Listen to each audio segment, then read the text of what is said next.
The taps died last night. You woke up and turned the faucet. Nothing. The pipes sighed like an empty lung. By noon, the whole block figured it out. Now everyone's pretending it's fine. You can hear them laughing in the hallway, still boiling pasta with their bottled water stash. Cute. Give it 48 hours. That laughter turns into whispers, then knocks, then kicks. You don't die of thirst. You die when someone else does. You thought collapse would be cinematic. A noble stand, a storm, a fire, a glorious test of man versus nature. No, it's a neighbor in a bathrobe asking if you've still got a few liters. It's his kid crying in the hall while he scans your doorframe for weak points. Civilization doesn't end in a bang. It ends when everyone realizes no one's refilling the tanks. Think your stockpile saves you. Think locks mean privacy? You're wrong. Water makes people stupid. It makes them violent. And in an apartment or suburban street, that violence is walking distance. You think you're ready for that. You're not, because you're still thinking like a civilian. Let's dissect the 4 deadly mistakes that get you killed by thirsty neighbors. And no, it's not forgetting to share. It's forgetting that physics and psychology don't care about your morality. Mistake 1. You made noise. You boiled water on the stove, ran a generator, clanked bottles. Every vibration through drywall is a confession. You told everyone you still have something they don't. In a blackout, noise is currency, and you just announced you're rich. Sound travels farther in still air, especially indoors when the ambient hum of the city dies. You used to live wrapped in white noise, fans, traffic, distant bass. Now every metallic tap, every kettle whistle is a flare. Think you can hide it. You can't. Steel and plaster turn your apartment into an amplifier. The physics is cruel. Hard surfaces bounce sound. That generator hum you barely hear? It's a homing beacon 3 floors up. Silence is survival. Hack 1. Kill your noise. No metal on metal. Wrap utensils in cloth. Cook only when background chaos, sirens, shouting, distant gunfire masks you.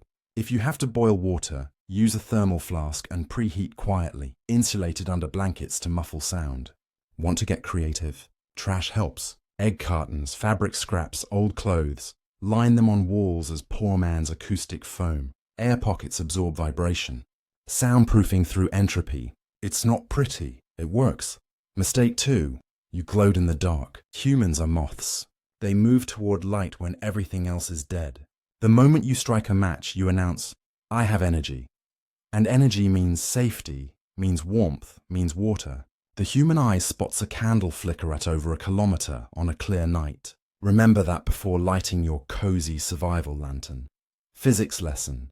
Photons don't care about your privacy.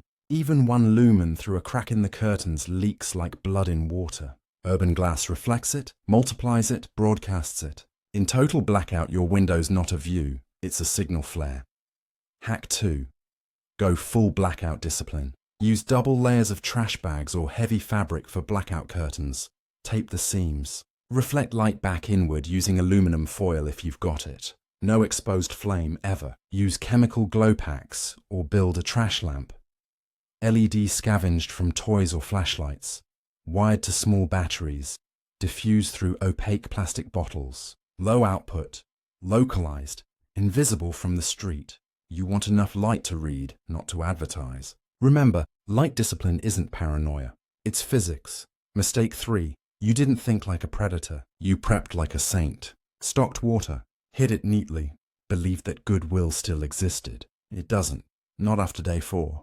You didn't realize everyone else is mapping weakness the same way you are. Every bucket you carry, every trip to the sink, every time you open your door, you're revealing patterns. Humans are predictable until they're starving. Then they turn observant. Behavioral science says, desperation rewires focus. Narrow tunnel vision for survival. Your neighbors will notice things you never thought visible. Condensation on your windows, the sound of a flush, even the smell of soap. Water has a scent it carries. Dehydrated humans smell water at absurd distances. You think it's folklore. It's evolutionary memory. Hack 3. Erase your trail. Store water in opaque containers, not transparent jugs. Avoid constant retrieval. Schedule your consumption. Hide containers inside garbage bags or broken appliances. A dead microwave makes a great watertight box. Ugly, invisible, wipe condensation from windows. Mix vinegar or bleach in your grey water to kill scent trails. And if you have to move water, do it at night, when temperature inversion traps sound closer to the ground. Physics again. Cool air layers mean noise doesn't travel upward as far. Mistake 4. You underestimated group math. 1 neighbor is desperate, 2 are dangerous, 3 are a mob. That's the equation. People don't stay solo, they merge. Fear fuses into courage. Your quiet neighbor becomes a problem when someone else convinces him you're hoarding. That's when knocks turn to kicks, and you'll realize you built a stockpile, not a defense.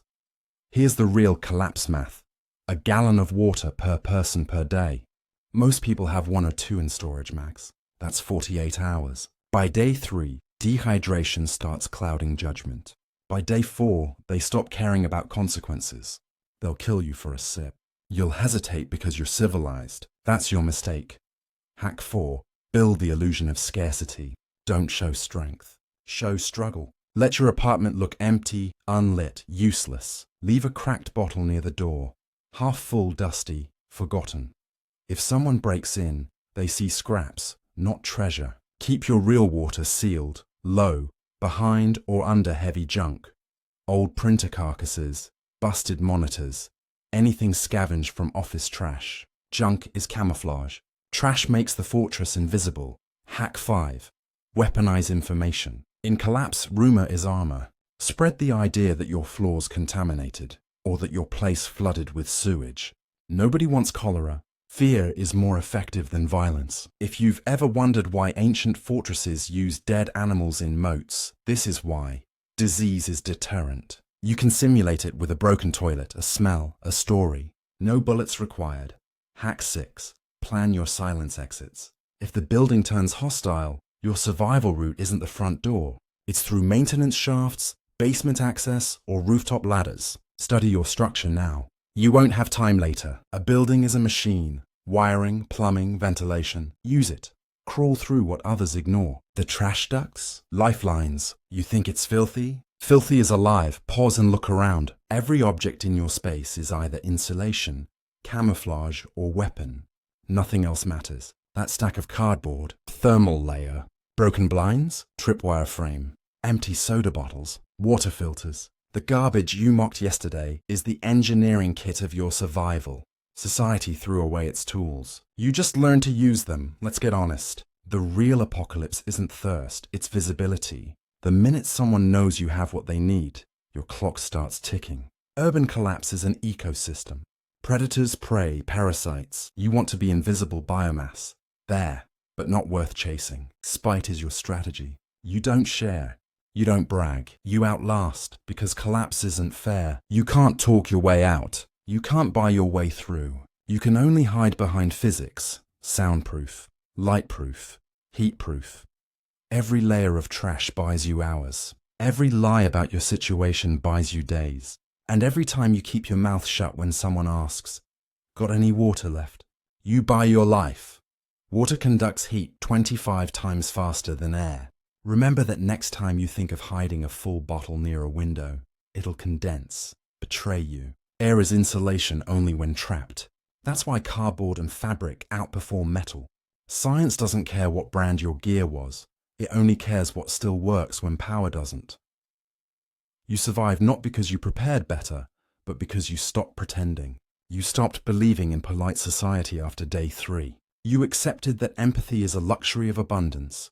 The wasteland doesn't care about ethics, only entropy. And entropy always wins, unless you cheat it with cunning. So test yourself. Tonight, kill every light. Shut the taps. Pretend the pipes are dry. Walk your space and listen. Every creak, every echo, every beam of light leaking through curtains. That's death. Patch it. Muffle it. Seal it. Practice silence like it's religion. Because when the city goes dry for real, you won't get a second rehearsal. The 4 deadly mistakes that get you killed by thirsty neighbors? They're not about morality. They're about physics and noise and human hunger. Don't die because you couldn't shut up, shut down, or shut out hope. Hope gets loud. Hope leaks light. Hope knocks on doors asking for help. Don't answer it. Smash like if you're not dead yet. Comment your trash hack below, something that turns junk into survival. And if you think this was bleak, wait until next week's lesson. What happens when the smell of cooking meat gets you hunted? The world ended. You didn't. Keep it that way.